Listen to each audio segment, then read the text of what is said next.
Hello guys, आजकल ध्रुव राठी बहुत trending में चल रहा है। मतलब कुछ डिक्टेटर जैसा कुछ मतलब वीडियो चल रहा है। डिक्टेटर मतलब आ जाएगा ऐसा बता रहा है मोदी जी के बारे में।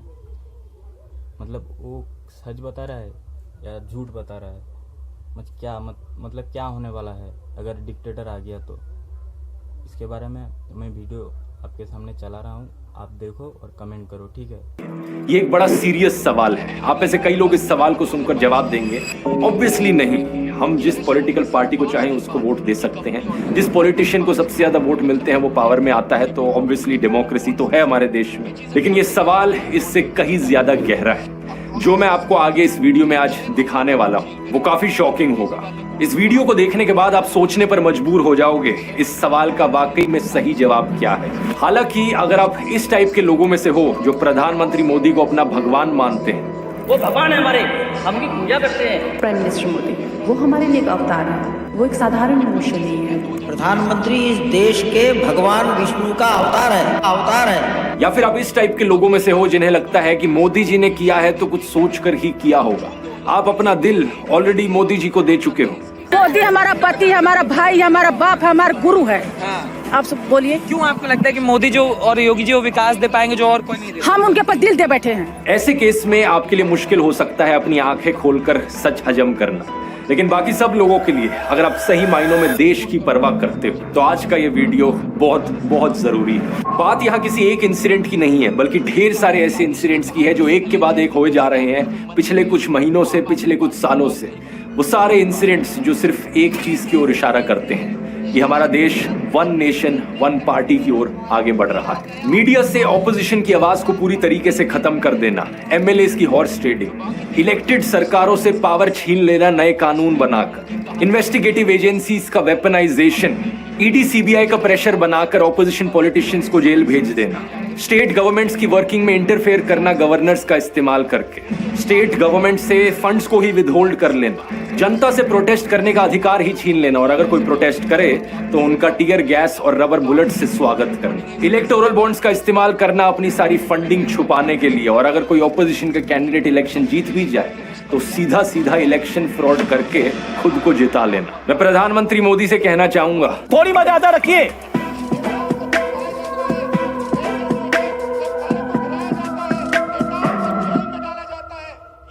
डेमोक्रेसी के ऊपर डिस्कशन करने से पहले दोस्तों हमें यह जानना जरूरी है कि डेमोक्रेसी एक्चुअली में होती क्या चीज है। बेसिक कॉन्सेप्ट है, लेकिन ज्यादातर लोगों को इस कॉन्सेप्ट पर बहुत भारी मिसअंडरस्टैंडिंग रहती है। कुछ लोगों को लगता है कि अगर देश में रेगुलरली इलेक्शंस हो रही हैं और आप वोट डालने जा सकते हो तो इसका मतलब देश एक डेमोक्रेटिक देश है। लेकिन पता है क्या, इलेक्शंस तो नॉर्थ कोरिया में भी होती है। मजाक नहीं कर रहा, रेगुलर इलेक्शंस होती है नॉर्थ कोरिया में। 100% वोटर टर्नआउट भी देखने को मिलता है उन इलेक्शंस में। लेकिन बस फर्क यह है कि अगर आप सरकार के द्वारा चुने गए ऑफिशियल कैंडिडेट के लिए वोट नहीं डालोगे तो आपको एंटी नेशनल कंसिडर किया जाता है, आपकी जॉब छीन ली जा सकती है, आपका घर छीन लिया जा सकता है। और बात अगर यहाँ सिर्फ डेमोक्रेसी शब्द की है तो नॉर्थ कोरिया देश का जो ऑफिशियल नाम है, डेमोक्रेसी शब्द तो उसमें भी आता है। नॉर्थ कोरिया को डीपीआरके करके पुकारा जाता है उनकी सरकार के द्वारा, democratic people's republic of Korea. लेकिन सच्चाई क्या है तो ये देश एक डिक्टेटरशिप ही।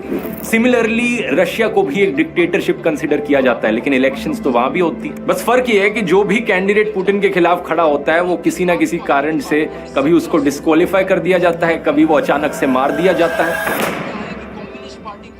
तो इससे एक बात साफ हो जानी चाहिए आपको कि सिर्फ इलेक्शंस होने का मतलब ये नहीं कि देश डेमोक्रेसी बन गए।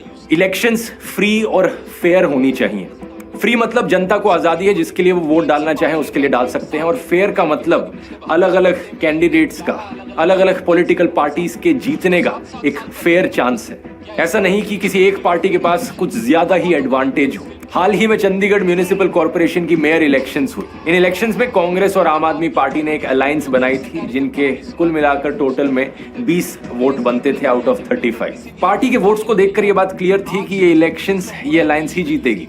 लेकिन जब इलेक्शंस एक्चुअली में हुई तो वहां के प्रिजाइडिंग ऑफिसर ने क्या किया, ये बात कोई सीक्रेट नहीं है, आप इसकी सीसीटीवी फुटेज देख सकते हो। क्या किया इन्होंने, 8 कांग्रेस और एपी के वोट्स को इनवैलिड डिक्लेयर कर दिया। और ये सीधा सीधा इलेक्शन फ्रॉड जो हुआ यहाँ पर, इसे सीसीटीवी कैमरा में भी कैप्चर किया गया। इनफैक्ट ये खुद कैमरा की तरफ देखते हुए पकड़ेगा, इनकी शक्ल देखो, मतलब जैसे कैमरा की ओर देख रहे हो, ऐसा लग रहा है कि चोरी करते हुए पकड़े गए। और इलेक्शन का रिजल्ट क्या बताया गया कि बीजेपी इन इलेक्शन को जीत गई। इतना खुलेआम इलेक्शन फ्रॉड इससे पहले देश में शायद ही कभी हुआ है। चीफ जस्टिस ऑफ इंडिया ने खुद कहा कि ये सीधा सीधा मर्डर ऑफ डेमोक्रेसी है। हालांकि सुप्रीम कोर्ट ने यहाँ पर एक ऐतिहासिक फैसला देकर इस इलेक्शन को बचा लिया, लेकिन सवाल ये, अगर यहाँ एक सीसीटीवी कैमरा ना होता और बैलेट पेपर्स ना होते तो क्या ये चोरी पकड़ी जाती?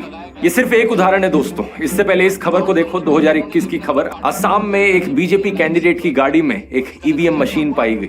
इसके बाद इलेक्शन कमीशन को रीपोल ऑर्डर करना पड़ा इस जगह का। लेकिन इतनी पहले की बात करने की जरूरत ही क्या है? इसी महीने की खबर को देख लो। फरवरी 2024, 3 अनजान लोगों ने पुणे में सासवड़ तहसील के ऑफिस से इलेक्ट्रॉनिक वोटिंग मशीन की कंट्रोल यूनिट चुरा ली।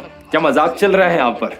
क्या हमारी इलेक्शंस यहाँ फ्री और फेयर तरीके से हो रही हैं? इलेक्शन कमीशन एक ऑर्गेनाइजेशन है जिससे एक्सपेक्ट किया जाता है कि फ्री एंड फेयर इलेक्शंस वो देश भर में कंडक्ट करवाएगा, लेकिन इलेक्शन कमीशन को ही एक्यूज किया गया है कि वो पार्शियल है और बायस्ड है। ये एक्यूजिशन बहुत पुराना है। सबसे पहले बीजेपी पॉलिटिशियन नरेंद्र मोदी ने ये आरोप लगाया था। सही सुना आपने, मई 2014 की इलेक्शन से पहले नरेंद्र मोदी ने इलेक्शन कमीशन पर यह आरोप लगाया था। हालांकि वो इसके बाद हुई इलेक्शंस को जीत गए थे, लेकिन पिछले 10 सालों में इलेक्शन कमीशन पर इतने आरोप लगाए गए हैं कि प्रशांत किशोर ने तो खुद ही कह दिया कि इलेक्शन कमीशन बीजेपी की एक्सटेंशन है।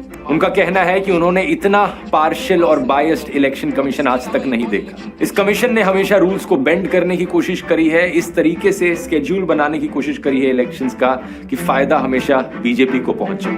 इलेक्शन कमीशन ने बड़ी क्लियर डायरेक्शंस दे रखी हैं कि इंडियन आर्मी का नाम कभी भी नहीं इस्तेमाल किया जा सकता पॉलिटिकल कैंपेन्स में। लेकिन प्रधानमंत्री मोदी ने 2019 की इलेक्शन से पहले बड़ी ही बेशर्मी से वोट्स मांगे मार्टियर्स के नाम पर, एयर स्ट्राइक्स के नाम पर। मैं मेरे फर्स्ट टाइम वोटर से कहना चाहता हूं कि आपका पहला वोट पुलवामा में जो वीर शहीद हुए, उन वीर शहीदों के नाम आपका वोट समर्पित हो सकता है क्या? उत्तर प्रदेश के चीफ मिनिस्टर आदित्यनाथ तो इस हद तक पहुंच गए कि उन्होंने इंडियन आर्मी को मोदी जी की सेना बुला दिया। और मोदी जी की सेना आतंकवादियों को गोली और गोला देती है। अब इस चीज को लेकर जब इलेक्शन कमीशन में कंप्लेन दर्ज करी गई, 21 दिन तक कोई एक्शन नहीं लिया गया और 21 दिन के बाद इलेक्शन कमीशन ने अपनी क्लीन चिट दे दी। रूल्स क्लियरली लिखे हैं, उन्हें वायलेट किया जा रहा है, लेकिन फिर भी क्लीन चिट। ये इकलौती क्लीन चिट नहीं है। प्रधानमंत्री मोदी को कम से कम 4 अलग अलग केसेस में ऐसी क्लीन चिट्स मिली है। अमित शाह ने राहुल गांधी की कॉन्स्टिट्यूएंसी को पाकिस्तान से कंपेयर किया था।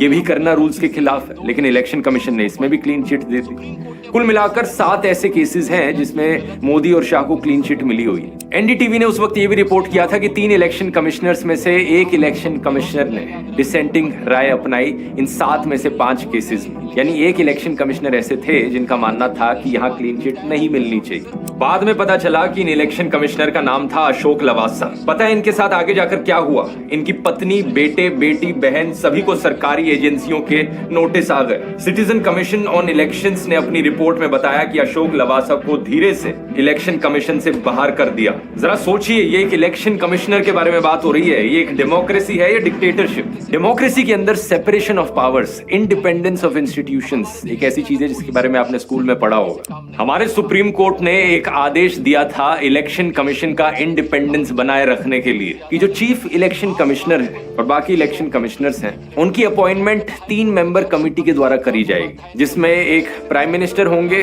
दूसरे ऑपोजिशन के लीडर होंगे और तीसरे चीफ जस्टिस ऑफ इंडिया खुद होंगे। ऐसा करने से ये इंश्योर किया जा सके जो इलेक्शन कमिश्नर अपॉइंट किया जा रहा है वो सही मायनों में इंडिपेंडेंट होगा, एक तरफ बायस नहीं होगा। लेकिन कुछ ही महीने पहले सरकार एक नया लॉ लेकर आई जिसमें सरकार ने कहा कि इस कमिटी से चीफ जस्टिस ऑफ इंडिया को हटाओ, हम अपना ही एक मिनिस्टर और रखेंगे इस कमिटी में। तो 3 मेंबर की कमिटी में अब 2 लोग सरकार के खुद ही हो गए जो इलेक्शन कमिश्नर को अपॉइंट करेंगे। अगर बीजेपी की नीयत साफ है तो फिर ऐसा कानून क्यों बनाया गया? क्यों सरकार यहाँ पर इलेक्शन कमिश्नर के अपॉइंटमेंट को भी कंट्रोल करना चाहती है? इस चीज को बाद में सुप्रीम कोर्ट में चैलेंज किया गया था, लेकिन सुप्रीम कोर्ट ने यहाँ कोई एक्शन नहीं लिया, ये कहते हुए कि सेपरेशन ऑफ पावर्स है। अगर सरकार एक कानून बना रही है तो सुप्रीम कोर्ट उसे इस तरीके से स्ट्राइक डाउन नहीं करना चाहता। आज के दिन इलेक्शन कमीशन ने इस चीज पर भी एक लिमिट लगाई हुई है कि एक एमएलए इलेक्शन और एक एमपी इलेक्शन में कितना पैसा खर्च किया जा सकता है। एमपी इलेक्शन में लिमिट 95 लाख रुपीस पर है। बीजेपी ने 437 सीट्स पर चुनाव लड़ा था, तो पार्टी की जो टोटल स्पेंडिंग है वो 415 करोड़ से ज्यादा नहीं होनी चाहिए थी। लेकिन कितना पैसा इन्होंने खर्च किया,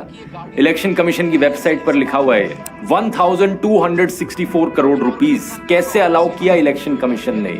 सेंटर फॉर मीडिया स्टडीज ने तो यह भी एस्टिमेट किया था कि बीजेपी ने पिछली इलेक्शंस में 27,000 करोड़ रुपए खर्च किए थे, जो कि 45% ऑफ द टोटल एक्सपेंडिचर था। आज के दिन का भी अगर आप डेटा देखोगे 16,000 करोड़ रुपए की इलेक्टोरल बॉन्ड्स बेची गई हैं। इन 16,000 करोड़ रुपए में से 10,000 करोड़ से ज्यादा बीजेपी के पास गए, 1,500 करोड़ कांग्रेस के पास और 800 करोड़ टीएमसी के पास। ये सारे अमाउंट्स इलेक्शन की स्पेंडिंग लिमिट से ज्यादा है। बीजेपी लीडर उमा भारती ने एक बार कहा था, इलेक्शंस एक चॉइस है बैड और वर्स के बीच में, जो कि बात सही है। लेकिन सोचकर देखो, अगर कोई समाज सेवी जिसने अपनी जिंदगी निकाल दी लोगों की सेवा में, वो इलेक्शन लड़ने के लिए 90 लाख कहां से ला पाएगा? अपनी हवा अपनी लहर कैसे चला पाएगा? स्पेशली जब दूसरी तरफ पार्टी के पास हजारों करोड़ रुपए हो। प्रॉब्लम यहाँ सिर्फ इलेक्शंस की नहीं है। अगर किसी ऑपोजिशन पार्टी की सरकार बन भी जाती है तो भी उस सरकार को गिरा दिया जाता है। यहाँ पर अनगिनत बार एलिगेशंस लगे हैं हॉर्स ट्रेडिंग के बीजेपी पर। बार बार ये कहा गया लोगों के द्वारा कि बीजेपी एमएलएस को एक रिजॉर्ट में लेकर जाती है और उन एमएलएस का मुंह बंद कर देती है पैसे ठूस कर। क्या ये हॉर्स ट्रेडिंग के एलिगेशंस सच्चे हैं? मैं तो नहीं बता सकता, क्योंकि मैं तो उस रिजॉर्ट के अंदर झांक कर देखता नहीं हूं। लेकिन आप खुद ही सोच लो, रिजॉर्ट के अंदर वो सारे एमएलएस बैठकर लूडो तो खेलेंगे नहीं। ऐसी चीजों में इन्वेस्टिगेशन करने का काम है इन्वेस्टिगेटिव एजेंसीज का। लेकिन सारी इन्वेस्टिगेटिव एजेंसीज अगर एक पॉलिटिकल पार्टी के इशारों पर नाचें तो इन आरोपों को कौन इन्वेस्टिगेट करेगा? अब ये सोचो, इन एमएलएस के घर पर क्या कहानी चलती होगी। जो नेता इन एमएलएस को खरीद कर घर आया है, अपने बीवी बच्चों को क्या कहता होगा? अरे कहाँ हो जी, जल्दी आओ, बहुत बढ़िया खुशखबरी लेकर आया हूँ, जनता की आवाज को दबाकर आया हूँ, लोकतंत्र का गला घोट कर आया हूँ, लाओ जी लाओ, मिठाई लाओ। और दूसरा एमएलए जो बिक गया है कुछ करोड़ पैसों के लिए, वो अपने घर में जाकर क्या कहता होगा? ये देखो मेरे बच्चों, कितना सारा पैसा लाया हूँ, भारत माता के दामन पर आज हॉर्स ट्रेडिंग का दाग लगा कर आया हूँ, लो मिठाई खाओ। ऐसे नेताओं पर काफी गुस्सा आता है, लेकिन साथ ही दया भी कि ये कितने मिजरेबल हैं, कितने नीचे गिरे हुए हैं। अच्छा, पैसे का लालच दिखाना और हॉर्स ट्रेडिंग करना तो सिर्फ एक तरीका है। इससे नहीं माना कोई एमएलए तो दूसरा तरीका है इन्वेस्टिगेटिव एजेंसीज, ईडी का इस्तेमाल करना, ईडी की वेपनाइजेशन। पिछले साल 14 पॉलिटिकल पार्टीज ने सुप्रीम कोर्ट में कंप्लेन करी थी कि कैसे सरकार सीबीआई और ईडी का इस्तेमाल कर रही है ऑपोजिशन लीडर्स के खिलाफ। उन्होंने बताया कि 3,000 से ज्यादा रेड्स करी है इन्होंने पॉलिटिकल लीडर्स पर। 2014 से अगर कंपेयर करो तो 4 गुना का जंप देखने को मिला है ईडी केसेस में जो पॉलिटिशियंस के खिलाफ चल रहे हैं, और 95% केसेस सिर्फ ऑपोजिशन पार्टीज के खिलाफ। ईडी ने जवाब में कहा कि हमारा कन्विक्शन रेट बड़ा हाई है, 96% का कन्विक्शन रेट है, क्योंकि 25 केसेस के ट्रायल्स कंप्लीट हो चुके हैं और 24 केसेस में कन्विक्शन देखने को मिला। लेकिन सच्चाई पता है क्या है? 2005 से लेकर आज तक टोटल में 5,900 से ज्यादा केसेस रजिस्टर किए हैं ईडी ने। ट्रायल सिर्फ 25 केसेस में हुआ, कन्विक्शन सिर्फ 24 केसेस में, यानी कि सिर्फ 0.5% केसेस काम के निकले। जब भी किसी ऑपोजिशन पॉलिटिशियन पर करप्शन का आरोप लगता है और वो बीजेपी ज्वाइन कर लेता है, अचानक से वो साफ हो जाता है, सारे केसेस उसके खिलाफ ड्रॉप कर दिए जाते हैं। किसी ने इसके ऊपर एक पोएम भी लिखी थी, washing powder Modi, washing powder Modi, झूठ और फरेबी सब छुप जाए, संगीन आरोप अभी चुटकी में मिट जाए। हिमंता बिस्वा शर्मा जब वो कांग्रेस में थे पहले, उन पर आरोप लगा था शारदा चिट फंड स्कैम का। सीबीआई ने उन्हें क्वेश्चनिंग के लिए बुलाया नवंबर 2014 में, और 2015 में जब से उन्होंने बीजेपी ज्वाइन करी है, 7 और एलिगेशंस लगे हैं उनके ऊपर करप्शन के। एक आरोप है कि एक लैंड का स्कैम हुआ है, एक आरोप है कि वो सिल्क और मुगा इंडस्ट्री का सिंडिकेट चला रहे हैं। लेकिन जब से बीजेपी इन्होंने ज्वाइन करी, कोई इन्वेस्टिगेशन नहीं हो रही इनके ऊपर। वैसे पॉलिटिशियंस की लिस्ट बहुत लंबी है जो बीजेपी वॉशिंग मशीन के अंदर घुसे हैं। शुभेंदु अधिकारी, जितेंद्र तिवारी, नारायण राणे, येडुरप्पा, प्रवीण दारेकर, हार्दिक पटेल, अजित पवार, इनमें से कई नेताओं को लेकर तो प्रधानमंत्री नरेंद्र मोदी बड़े बड़े भाषण दिया करते थे कि ये देखो कितना भ्रष्टाचारी है, एनसीपी का मतलब है नेचुरली करप्ट पार्टी, इन्हें वोट मत देना कभी। लेकिन इन सभी लीडर्स ने जैसे ही बीजेपी ज्वाइन किया, सारी इन्वेस्टिगेशन रुक गई, सारे करप्शन स्कैम्स इनके भुला दिए गए। बीजेपी लीडर अटल बिहारी वाजपेयी ने एक बार कहा था, जहां सत्ता पाने के लिए भ्रष्टाचारियों का साथ लेना पड़े, ऐसी सत्ता को मैं चिमटे से छूना भी पसंद नहीं करता। अगर सत्ता हाथ में आती है तो मैं ऐसी सत्ता को चिमटे से भी छूना पसंद नहीं करता। लेकिन वो जमाना ही कुछ और था। वो बीजेपी और आज की बीजेपी जो है, इसमें जमीन आसमान का अंतर है। आज जब नितिन गडकरी से सवाल किया जाता है मोदी के वॉशिंग पाउडर को लेकर, तो वो भी हंसते हंसते जवाब देते हैं कि बीजेपी का साबुन इको फ्रेंडली साबुन है। चुनाव में जीतना इंपॉर्टेंट होता है और जो जीता वही सिकंदर होता है। बीजेपी वाला जो साबुन है वो सबको साफ कर दे रहा है वॉशिंग मशीन। इको फ्रेंडली साबुन है। आप किसकी बात से ज्यादा सहमत हो, आज के नितिन गडकरी जी या पहले के अटल बिहारी वाजपेयी जी? कमेंट्स में लिख के बताना। पैसे का लालच और ईडी के प्रेशर के बाद भी अगर कोई ऑपोजिशन पॉलिटिशियन बीजेपी को ज्वाइन नहीं करता तो उनके खिलाफ जो कार्रवाई है वो चलती रहती है और कई केसेस में उन्हें बिना कॉन्विक्ट किए जेल में डाल दिया जाता है और कई महीनों तक वो जेल में पड़े रहते हैं। आम आदमी पार्टी के एमपी राघव चड्ढा ने बताया कि अगर मनीष सिसोदिया, सत्येंद्र जैन, अभिषेक बनर्जी, संजय राउत, फारूक अब्दुल्ला, तेजस्वी यादव ये बीजेपी ज्वाइन कर लेना, ईडी और सीबीआई जितने भी केसेस इनके खिलाफ चला रही है वो सारे बंद हो जाएंगे इमीडिएटली और मनीष सिसोदिया और सत्येंद्र जैन को जो जेल में डाल रखा है वो तुरंत जेल से बाहर आ जाएंगे। अब कॉन्विक्शन के बाद किसी को सजा काटने के लिए जेल में डाला जाए वो अलग बात है, लेकिन यहाँ पर कॉन्विक्ट प्रूफ करने से पहले ही ऑपोजिशन पॉलिटिशियंस को जेल भेजा जा रहा है। सबसे खराब बात तो यह है कि जिन स्टेट्स में ऑपोजिशन की सरकारें एग्जिस्ट करती हैं वहां पर उन्हें काम भी नहीं करने दिया जाता। एक नहीं, दो नहीं, बल्कि बहुत सारी अलग अलग स्टेट्स ने बार बार ये आरोप लगाया है मोदी सरकार के ऊपर कि गवर्नर्स का इस्तेमाल करके हमारे डे टू डे अफेयर्स में इंटरफेरेंस करी जा रही है, हमारे कामों पर रोक लगाई जा रही है। वेस्ट बंगाल की सरकार ने ऐसा कहा, बार बार वेस्ट बंगाल के गवर्नर पर यह ब्लेम गया। तमिलनाडु की सरकार ने ऐसा कहा, दिल्ली की सरकार ने ऐसा कहा,